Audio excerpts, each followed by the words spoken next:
gimana menegakkan syiar agama dengan antara suku sampai ke Parang Padri. Disinilah syiar agama dengan antara adat dengan agama. Begitu juga ke depannya. Talempong. Ya talempong. Suatu hal yang dibunyikan untuk mengumpulkan pemberitaan kepada masyarakat luas. Lukisan Tuanku Imam Bonjol dilukis oleh Bapak Uge tahun tanggal 19 Oktober 1956. Kalau dari yang Komaleme sampai ini, karena ini cowok, semua, tidak ada garis keturunan. Kalau kita orang Minang, matrilnya perempuan, marganya.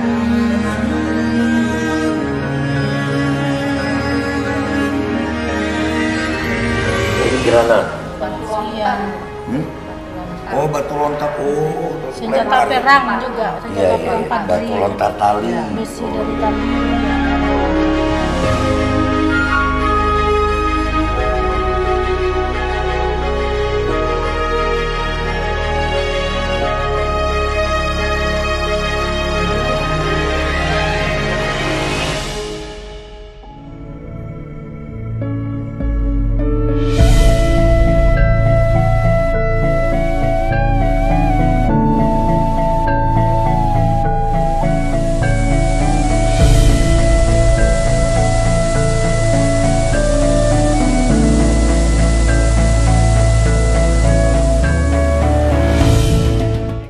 Menegakkan syiar agama dengan antara suku sampai ke Parang Padri. Parang Padri itu adalah sebenarnya sebelumnya kan perang suku terjadinya dulu. Jadi di perang suku itu terjadinya sekian tahunnya ke depan ada rapatnya sampai perjanjian Bukit Marapalam. Setelah janji Bukit Marapalam terjadilah baru pemilihan 8 harimau di Minang ini. Tapi saya tidak banyak panjang kodema banyak dapat cerita itu, cuma saya mengalami begitu. Tapi cuma yang muda ingin mencintailah museum ini. Kembalilah kita untuk mencintai museum ini. Kita sejarahkan, jangan orang lain yang merasa cerita Bonjol dan itu dan ininya. Saya merasa sekali. Marilah kita rembukan kembali Bonjol ini supaya jaya ke depannya. Saya sangat mencintai sejarah Tuanku Imam Bonjol ini. Disinilah syiar agama dengan antara adat dengan agama. Begitu juga ke depannya.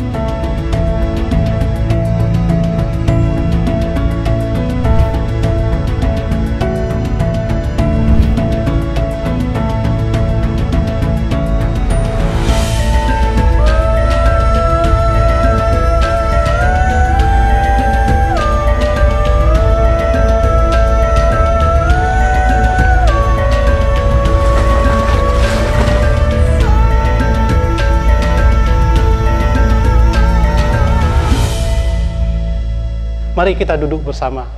Yang ahli sejarah Bonjol buka semua cerita yang ini supaya kita luruskan ke depan. Cerita ini tidak ada kaitan dengan setiap daerah, ada kaitan. Di perang Pangeran Diponegoro ada kaitan dengan Tuanku Imam Bonjol. Baliknya satu cerita dari Pangeran Diponegoro. Dari Aceh ada hubungan ke Sumatera Barat juga. Disitulah letaknya kita luruskan.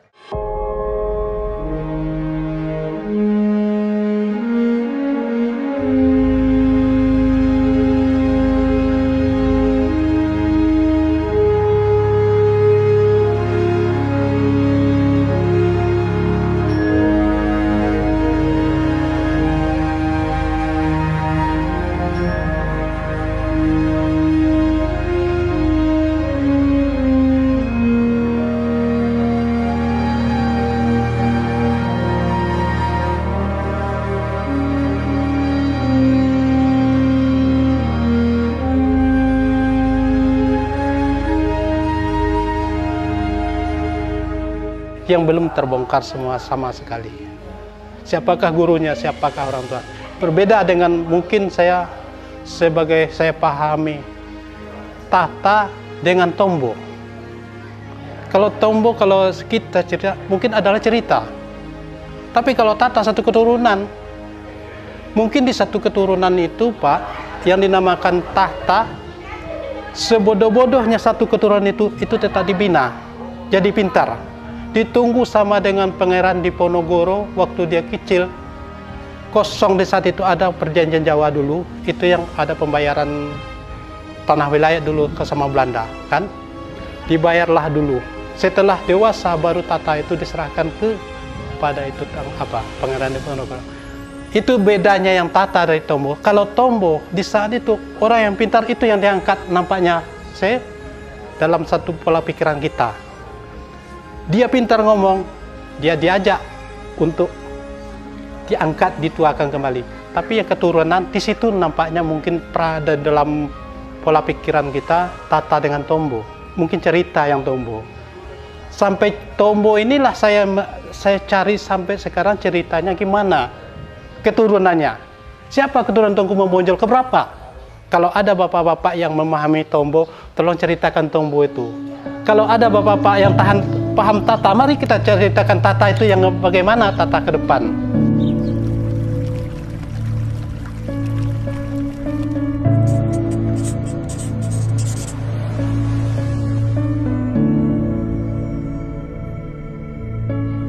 Mbak Sisila asal-usul kerabat keturunan maternya Tongku Imam Bonjol. Ini kakeknya Alfanzi dan neneknya Jamania. Alfanzi ini berasal dari Aljazair.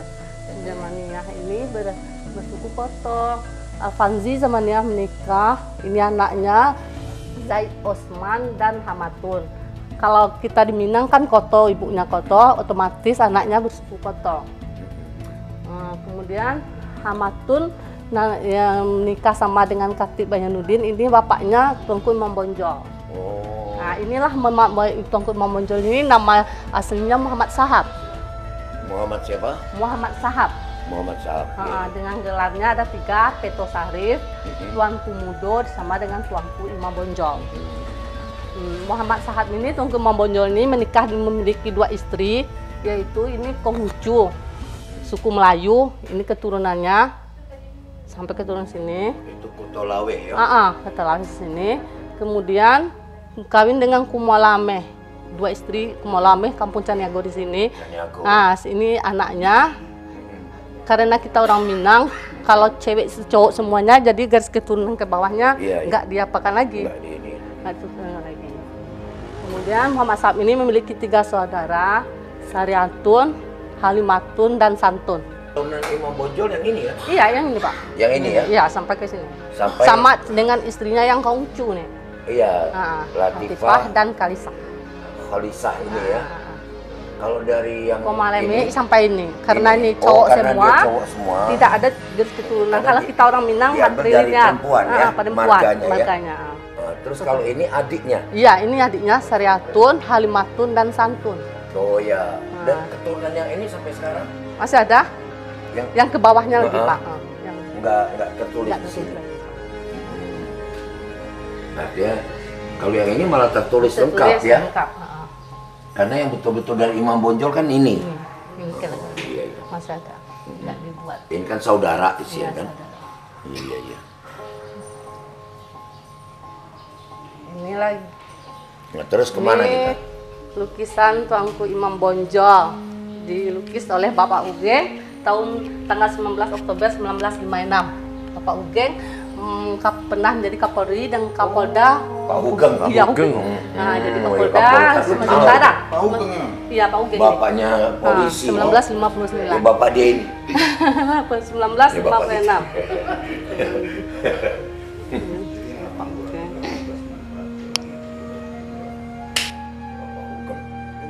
Polisi yang jujur. Iya, aslinya? Iya, lukisannya. Bapak Ugeng. Ini pakai pakaian zaman dulu. Pakaian kesenian, pakai Minang. Ini kain-kainnya yang dulu ya? Iya, ini foto-foto makamnya. Ini makam di mana? Di Lota, Sulawesi. Oh, yang di Sulawesi ya? Sulawesi. Dia kan bapak tuh lahir dan besar di sini, kemudian dia singkat 30 tahun di sana, sakit-sakit, meninggal di sana. Nah, ini kuburan.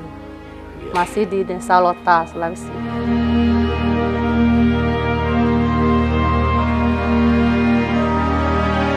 Ini alat penekaran sah pada zaman Padri. Zaman Padri ya. Iya, Ini macam-macam.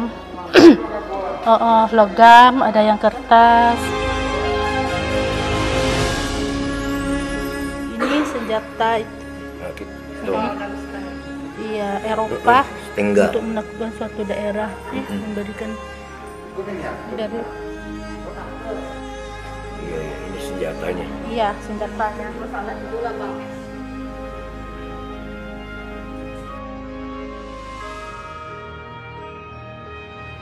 Ada ininya. Salibnya ya. Mungkin bukan ini Eropa juga ini. Iya, Ada apa?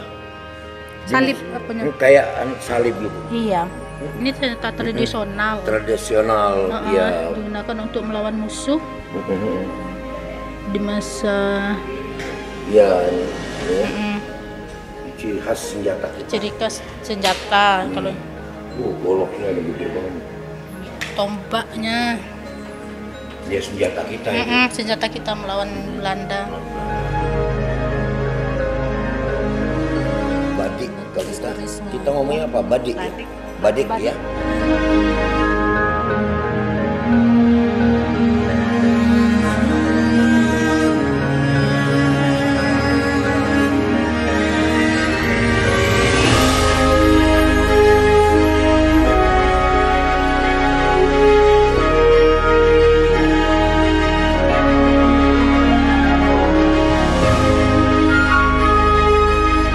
Oh, ini granat. Iya. Oh, batu lontar. Oh, Senjata lempar. perang juga, Iya, senjata iya. perang Padri. Batu lontar tali. Besi dari tali, ya.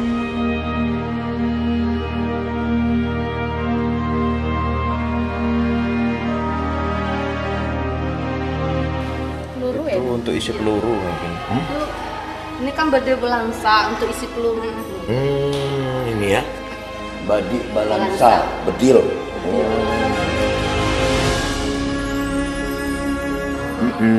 Kaum Padri untuk makan bersama. Bayambam.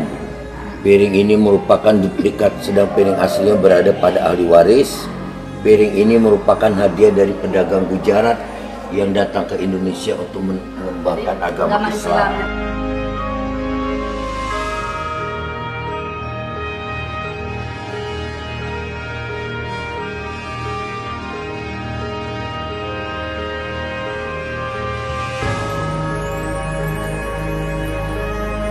Patung hiasan, lampu minyak, mangkok baskom, baki hiasan dinding rumah.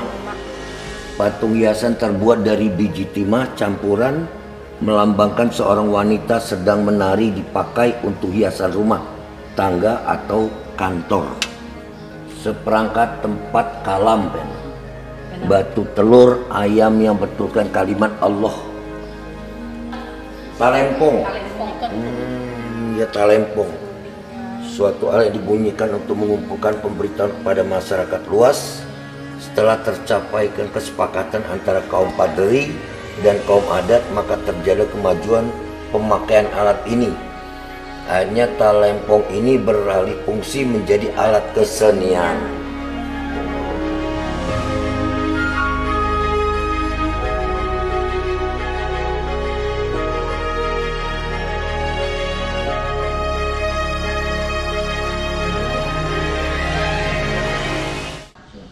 Pakaian raja. Bersama raja pada zaman Padri. Pada zaman Padri ya. Oh, pakaian raja pada zaman ini ya. Tuanku Imam Bonjol. Pakai demang. Demang ini Pakaian demang. demang. Oh, ini pakaian demang, ini pakaian raja. Raja, ini Ini demang. demangnya. Oh, iya. Jadi ini pakaian raja, ini pakaian demang. Ah, ini songket Padang kayak gini. Pakai Padang. Demang itu kayak itu ya, asisten. Raja. Iya. Ya, kayak demang. Aspri. Mungkin gubernur lah kalau zaman dulu kali ya. Iya. Gubernurnya. Apa bupati. Ini wanita, pakai wanita. Zaman Padri. Bukan. Selendang tenun. Pakaian wanita. Ini pakaian Padri. Oh, ini nih. Biasa para imam-imamnya gitu ya. Bonjol, iya. Para ulamanya. Iya. Tuanku Imam Bonjol kayak gitu ya. saat ada tasbih. Iya, ini pas kain-kain pas apa upacara adat. Jenis kain dalam upacara adat. Iya. Hari Senin lah. Minta kain sarung untuk wanita. Hari Senin lah. Kayaknya bro. Juga pakaian Ya. Pakaian datuk Bandarosati. Datuk Bandarosati. Ini termasuk tokoh masyarakat Iya, gitu ya. termasuk tokoh masyarakat juga. Pakaian pandeka. Oh, artinya yang ahli silat segala Iya, itu. kalau orang Minang Pendekar kan? pendekar. Pendekar, iya. Iya.